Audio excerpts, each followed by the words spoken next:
Good afternoon, people. Welcome to another episode of Fox Talks. This is Tarak Sakhardande. I work as a senior security consultant at Redfox Security. With me, I have Bharath.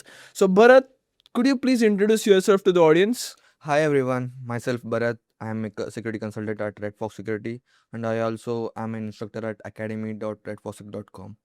Amazing. So, Bharat, you are going to deliver Advanced Adversary Tactics and Evasion and Black Hat USA 2026, a 2-day training that goes deep into Windows offensive tradecraft. For someone who's done basic pen testing but hasn't crossed into this territory yet, how would you describe what this training is really about? See, most penetration testers learn how to run tools, right? It may be Cobalt Strike, Metasploit, or any other scanners. All they do is they know how to run the tools. But in this training, we'll teach you what happens when these tools get caught. Maybe it may be in the environment as well. Eventually, these tools get caught. But in our training, we will teach the students how to operate and evade true highlight adversaries, and they will also start building their own phishing infrastructure. Maybe they also start writing their own malware from the code level, evading detection, and they also start to build their own cohort command and control communication channels. And this training goes for 2 days, and we'll be having real world hands-on labs for students so that they can practice real world attack scenarios. Perfect. So, like the title, Bharat, it says Advanced Adversary Tactics. Who is the actual adversary you are emulating, and why does it matter that defenders understand how this tier of attacker operates? So adversary profile we are emulating what industry called advanced persistent threat APT. So these attackers are someone who have a really good patience level and who use custom tools, and they can stay patient for even weeks or months uh, without getting detected in the client's environment. And you can also call them someone who has very good sponsored from state government or any ransomware organization or nation sponsored attackers. So what they do is they invest heavily in their infrastructure, so they will sign their payloads so that it looks legitimate, and they even modify the open source tool so that they don't get detected via signature basis, and they operate in a very low level so that they don't get detected in the environment or did trigger any detection behavior also. So for someone like defenders, why this matter? Because in the modern enterprises, the security tools that they deploy, it may be EDR or email gateway or MFAs. All these things does is they only detect commodity attacks. So if your red team can only emulate commodity attackers, so you are only testing for commodity threats, right? So if so this whole course is for red teamers so that they can emulate a real world threat attackers, so which so that they can keep the CISOs actually awake at night. Quite amazing. Likewise, there's a very interesting question.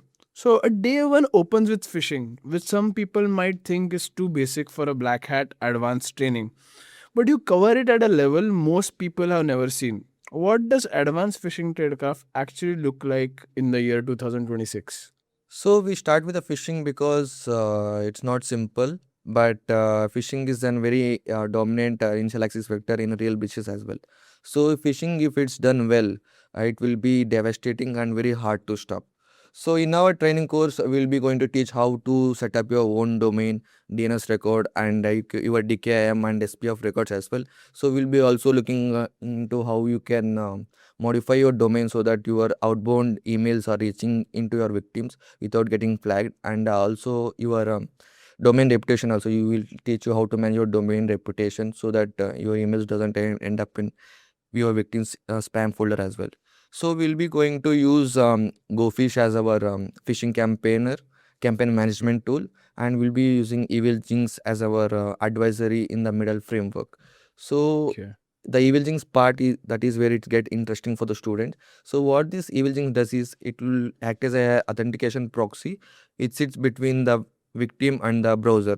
So whenever the victim logs into the website, right, legitimate website or the website which attacker has made, which looks legitimate, so they will submit their credential and they will also submit their MFA prompt. Once the MFA prompt has been submitted, login is successful. The victim gets the authentication token, right? So what this evil jinx does is it will capture this entire credential and authentication prompt, so that attacker can use it later. So after this phishing campaign, will be going into post compromise scenarios. We'll be using LNK files, and we'll be also using HTML and SVG smuggling as well. And we'll be also looking at code signing abusing threats, and we'll be looking at complex infection chain, so that we can emulate real world attackers. So this entire course will be going from initial access vector all the way through that advanced persistence and evasion. Nice. Quite amazing. So action packed course, I see. Yeah, yeah. A lot of things to cover. And likewise, an MFA bypass through adversary in the middle attacks is something a lot of security teams assume they are protected against because they have deployed MFA. Now, can you explain clearly why MFA is not the silver bullet people think that it is? So MFA isn't everything about the security, right? So let's take an example. You log into a website, you provide your user credential and MFA to your server, and then the server responds to you with the authentication session token, right? Which tells that you are the one, you have the right credential and you can access the resources. So once the server provides you the authentication session token, what your browser does is it will send that authentication token with every subsequent request, right, to the back to the server if you want to access anything. So what happens here is MFA will be disregarded as soon as you are logged in and the server sends you back the authentication token. Your MFA gets disregarded. So what happens here is Evil Jinx captures this authentication token in real time. So once the attacker gets is the authentication token of your account, he can take that authentication token and import into his browser and can access your emails, database, and all the files that you have. So one thing, the mitigation for this attack is imposing hardware bound rules, checking hardware bound tokens.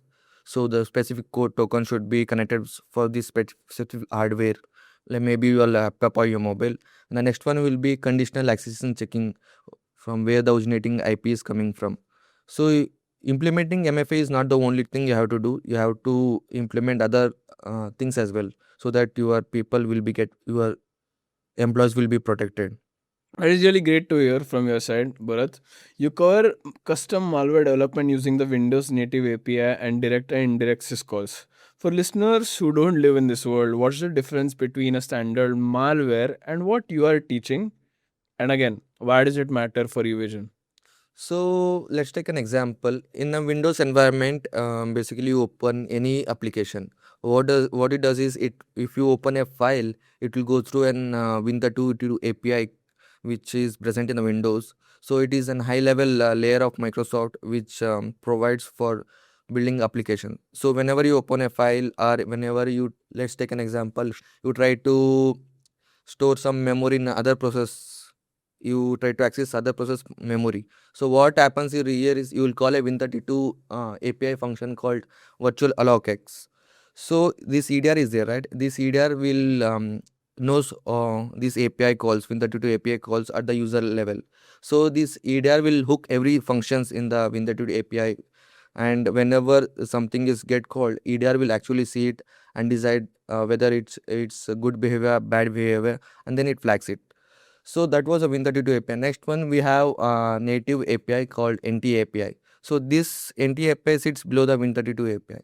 So whenever you try to call virtual allocate, right? So you will be basically calling NT allocate virtual memory in the NT API function. So what happens here is you can actually skip the Win32 API and directly call the NT API from your malware. So when you do this, you will be basically skipping off of the EDR hooks that are checking for your API calls.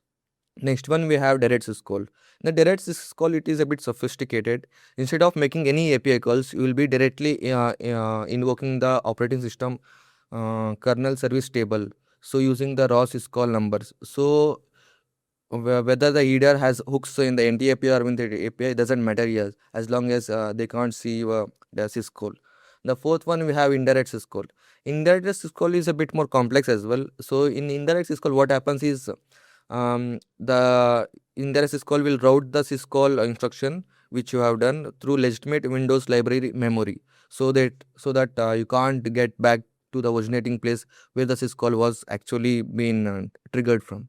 So these are the different things we are going to see in this lab. So in this course, we'll also be covering from porting a malware from Win32 API to NT API to indirect syscall, so that students can actually see at every single particular part what actually happens in the OS level part of the things. Nice, very amazing. I mean, there's a lot to learn. I can see that a lot of technical stuff as well. Yes. Again, evasions and then a lot and hands-on labs as well, as you Yeah. said. Great. So I think we had a fair amount of chat even back in time when you were just building it. This is very interesting. Yes. You do include building a Discord-based C2 infrastructure, which is genuinely creative. Walk us through the concept and why unconventional C2 channels matter operationally. So in a large scale of environment, so when you take it, there will be security teams, right? They will be always monitoring for outbound traffic. So whether if there is any suspicious traffic for any C2 domains or any suspicious ports, connection to suspicious ports or any suspicious network traffic, they actually get blocked, right? So some organization will also have like categorization for the domains. So if there is any connection for new domains or any suspicion categories of domains, they will actually block it. So the solution for this is you make the your C2 traffic through legitimate trusted platforms. So that trusted platform is Discord as well. So you will use Discord in your everyday business, right? So whether it may be in your office or anywhere else, we actually use, right? So your organization cannot block the Discord API calls, right? If they do, they will be risking their business operations, right? Yeah. So in the Discord call, what you're actually making is you are making API calls, which is HTTPS and encrypted, and it is actually going to the trusted cloud service, right? So what our Discord C2 bot does is we'll be communicating with the bot. The victim machine, which has agent, will communicate through the bot and will be sending and erasing outputs. So we will actually be interacting with our victim machine through the Discord bot. So in this course, we'll be looking forward to the further R&Ds part of the thing as well. So not only Discord, we can also see where we can apply this C2 style of the things as well. So that was the main part for this Discord C2. Great. So, I mean, that's really a different way of using Discord, particularly which you are going to lay out the students and help them understand. Amazing. The final segment goes into Windows kernel architecture, kernel driver development, and EDR killing using vulnerable drivers. Now, this is a deep territory. Ring zero access, IRP dispatch routines. Why was kernel level offensive tradecraft become something that red teamers need to understand?